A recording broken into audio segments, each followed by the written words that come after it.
But what we have found in the garden, which is a bit startling and actually disorienting at first, is that on the altar in the church, it's the bread that is being broken open. But in the garden, it is our hearts that are being broken open. And the truth we now know is that this is the only way, through our own broken, opened hearts, that we can be a part of becoming the beloved community. When I began learning about the becoming the beloved community, I thought it was a bit of a lofty ideal. Worthy to work for, absolutely, but still a lofty ideal. And then I began the work through the Stevenson School of examining my own privilege and my participation, knowingly or not, in systemic oppression. And, that was really hard soul work. And my eyes were open to a whole new way of being and seeing the world.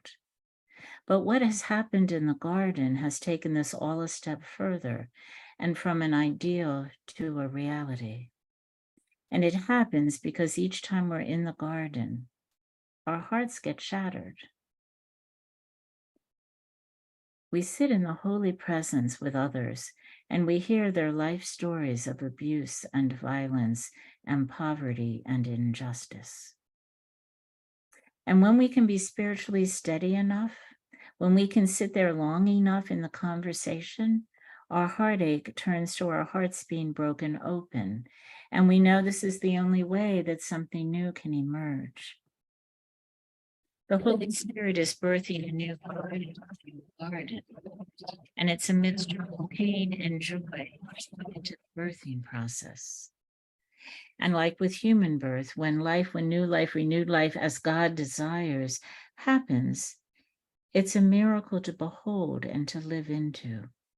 And we have learned this summer of the costs and the blessings of becoming a beloved community. And we've learned that in our garden. So let me tell you a story of our beloved friend, Jackie.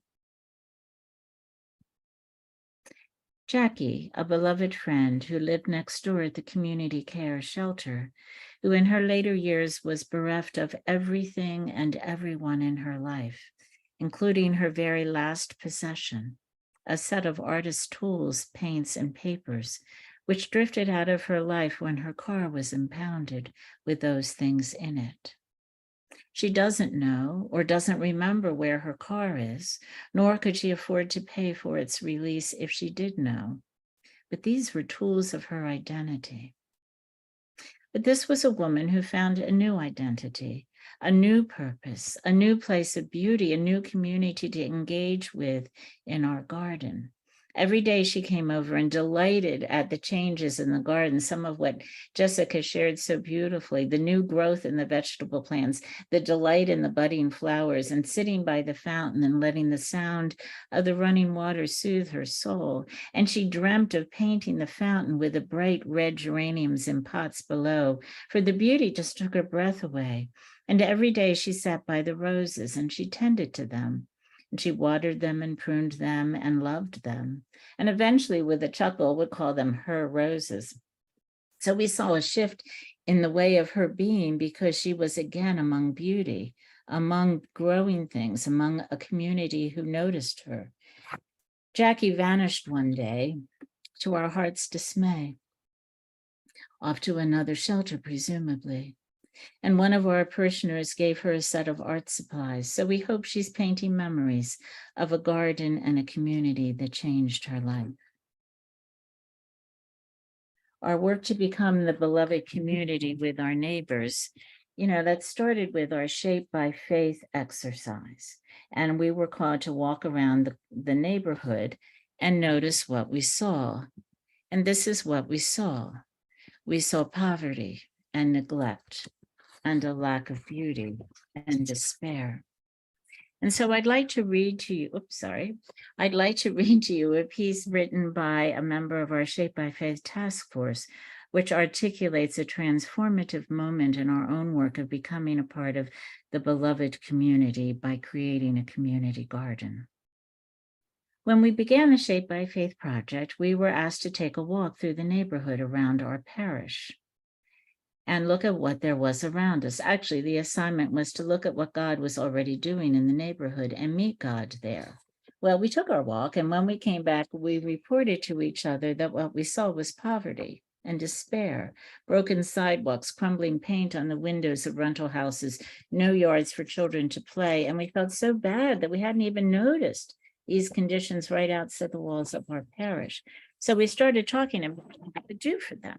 We felt we could reach out and offer them more than what we are doing. We already did the community meal, but what else could we do? And we got excited about a community garden, and then we found the gleaning project and the vegetable boxes, and we started meeting the people in the neighborhood as they came to see what was happening. And we learned something about our neighbors. Some of them may be poor, but they actually weren't feeling defeated. And there's such love among our neighbors for each other and for us. They have welcomed us to their neighborhood. They have shared their stories with us. They have shared their recipes for their grandma's favorite apple pie or their aunt's pickles. And we've laughed about what in the world to do with all that Swiss chard. The first year we overproduced Swiss chard. But now I can hardly wait to go into the garden on Tuesday mornings. One very cold day this past winter, when the wind chill was brutal and the folks were standing in line for a box of vegetables, I went down the line receiving hugs and handshakes and greetings, and the warmth in their eyes was so strong. For a moment, we forgot the cold. And suddenly I could see Jesus in those eyes. And I knew that this is what the Shaped by Faith leaders meant when they told us to see what God is doing in the neighborhood and to meet God there. We thought we were creating Grace Place, but really Grace Place has created us.